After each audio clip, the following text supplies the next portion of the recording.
Dragon Ball Super Chapter 95 dropped a couple of days ago, and it completely went under my radar. I don't know, probably it has to do something with the fact that it's nothing more than a glorified retelling of the movie. Who knows? Anyways, what I do know is that this chapter covers a pitiful 4 minutes,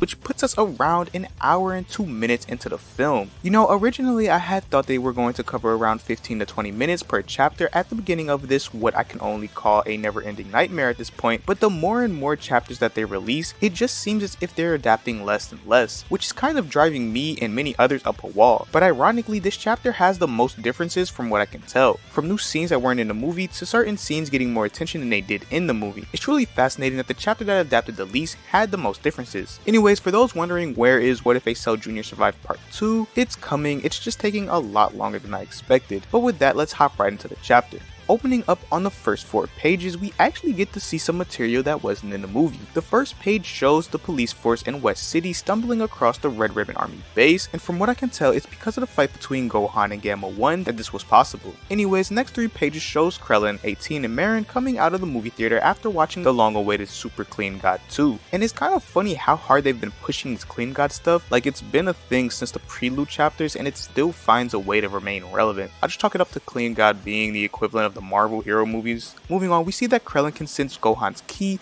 coming from the battle at the Red Ribbon Army base, and not long after, our favorite Baldy, or at least my favorite Baldy, gets a call from the lieutenant, who informs him about what they just uncovered. And while he's talking to her, he's kind of hiding away from 18, I guess because it's supposed to be some top secret mission or something like that, but it makes 18 a little suspicious as to what he's up to, and she demands to come along. Truth being said, I don't know why he bothered to hide anything. I mean, I'm pretty sure that 18 is more than capable of handling almost anything that the Earth can throw at them, unless Krillin is actually hiding something. Moving on, the next 19 pages goes over the fights between the Gammas and Gohan and Piccolo. No surprise here, this part pretty much follows the movie to a T, with the only differences being the fight choreography and how the dialogue is worded. Now, thankfully, on the next page, we see Gohan saving Piccolo after the Namekian got a nasty beatdown from the MVP of the movie, Gamma 2. In the movie, Piccolo fires off a special beam cannon after Gamma 2 dodges all of these rocks, but in the manga that doesn't happen here,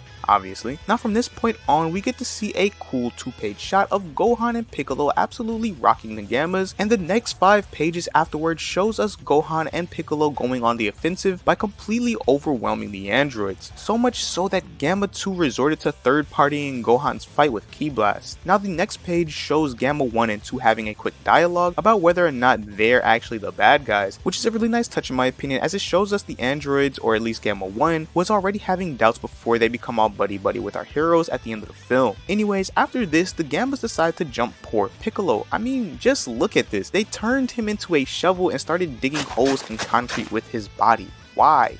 Why can't he catch a break? Luckily though, our heroes were able to take control of the fight when Gohan comes to Piccolo's rescue by grabbing Gamma 1, which allows Piccolo to turn the tides of battle against Gamma 2. On the next page, oh hey look, it's a special beam cannon that Piccolo was supposed to fire earlier. How'd you get here, you little rascal? Anyways, these next 3 pages take away a scene from the movie and replaces it with something else, that being Gamma 2 landing a 6-piece combo on our poor Namekian, sending him into the abyss. Besides this, however, from what I can tell, they were supposed to be on a train at one point or another, but I guess it got scrapped to show us how good Gamma 2 is at Dragon Ball FighterZ, and with a combo like that, I can tell he's been practicing. And it also shows us Gamma 2 beginning to doubt if they could be working for the bad guys or not, which like I said earlier is a nice touch. Moving on to the last 3 pages, it just shows us the birth of Orange Piccolo in a less than stellar way than in the movie, but let's be honest, everything about this retelling arc is less than stellar. At least we got Clean God and Beta 2, am I right? Anyways, thank you to everyone that watched this video. I hope you have a great day. Peace, deuce, deuce.